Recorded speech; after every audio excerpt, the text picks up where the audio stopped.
Going from skinny to jacked is very, very difficult, especially if you have no direction, you get lost in the fluff of modern social medias, and you focus on the wrong things.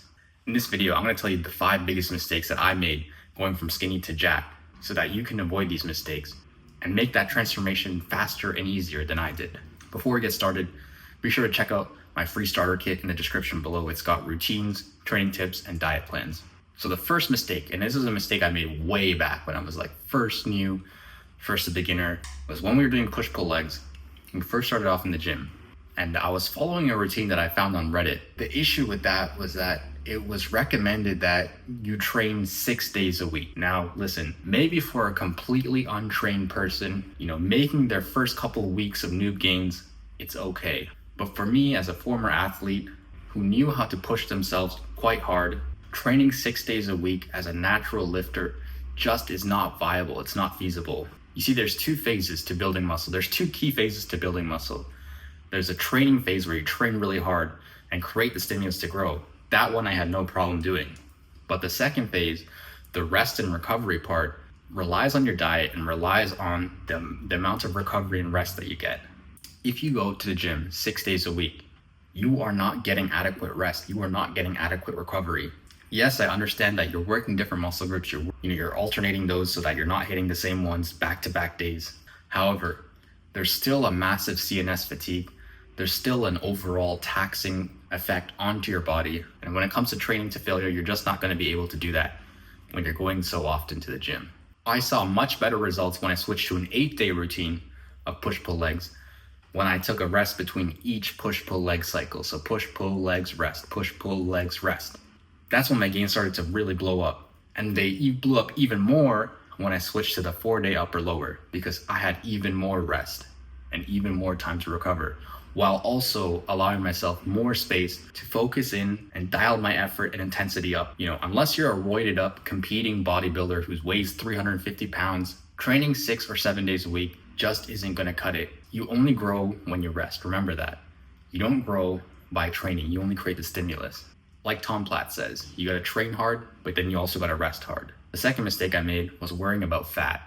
I was worrying about fat. I still cared about playing soccer, and I didn't want to, gain excess weight that I didn't need to. I became very restrictive with my diet, and that caused me to stall my progress significantly, especially for how hard I was training and how much progress I could have made. I really do regret this part of my training. If you want a proven and tested routine, the one that I use and the one that I've had my clients see success on, be sure to check that in the link in the description below. So if you're super serious about building muscle mass, getting jacked, putting on weight, the first step to any of those is to bulk up. When you bulk up, you're gaining weight, you're eating in a surplus. You cannot be worrying about, gaining body weight, gaining fat. Listen, the best gains I ever made was when I completely disregarded any kind of potential fat gains that I might get, and instead just ate in a massive surplus with lots of protein, focused the rest of my brain power into my intensity, into my efforts, and into my consistency. That's when I made massive progress, massive growth in the gym. In that first year, when I was being very restrictive, I was worried about seed oils and the color of my rice and all these other things. And what ended up happening was I actually ended up being more fat than even in my other bulks when I fully committed. And on top of that, I didn't really make too much muscle mass after the new game phase. And so if you're looking to bulk up, I would just say, don't worry about the fat. It's not as bad as you think, especially if you're just a skinny guy. You're not going to become fucking 300 pounds in 2 days. It's just not going to happen. So don't worry about it. Just commit to the bulk. Eat lots of food. I understand intuitively you're like, okay, I want to take care of my health, so that means taking care of my diet. But for this phase of training, you don't need to take care of your diet. You just need to eat more and you need to make your protein. Exercise selection. I was always neurotically obsessing over which variation is the best, which variation is going to give me the most bang for my buck. Should I switch it up this day and this day? Does it balance out all of these little different things? And listen, I get it. You want to have the best perfect routine so that you can set yourself up for success as best as possible. But the best, most perfect routine is the one that you're going to stick with and stay consistent with.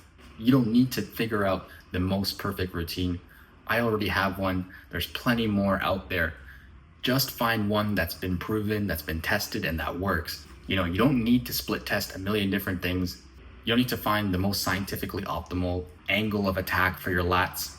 These kind of things don't matter nearly as much as actually just showing up and putting the effort. Find a routine that's already been proven, that's already been tested, and use that in the gym.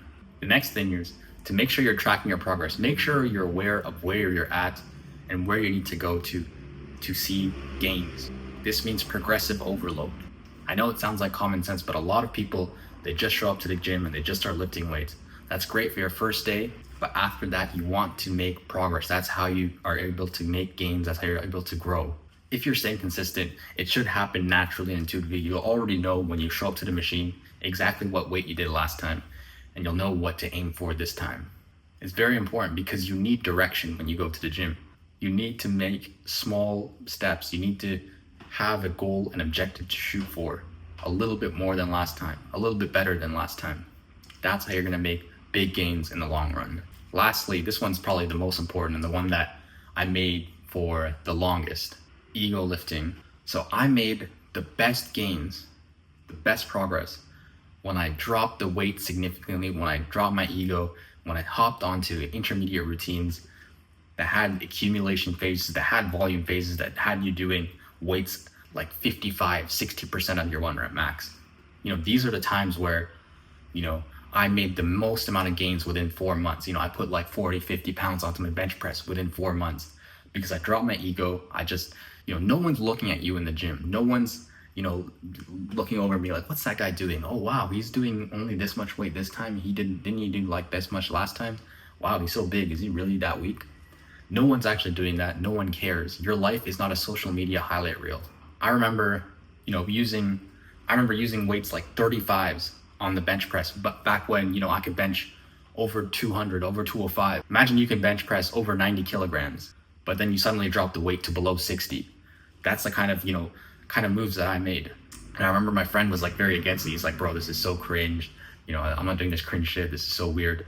But he got stuck. He just got to 2 plates and then he basically regressed and he's still around there like now, like 2 years later. Whereas for me, I was able to drop my ego, and that allowed me to drop the weights, do volume work, accumulate the volume, do different variations, pause reps, and all these other kind of things. And that was what enabled me to actually make the most amount of gains. Whereas on the flip side, the mistake was back when me and that same friend, we were quite new to the gym, but we would always bench pretty much close to our maxes. Like we would bench within 10 to 15% of our maxes. We'd always just be pushing it as hard as we can go, trying to see if we can get 5 more pounds.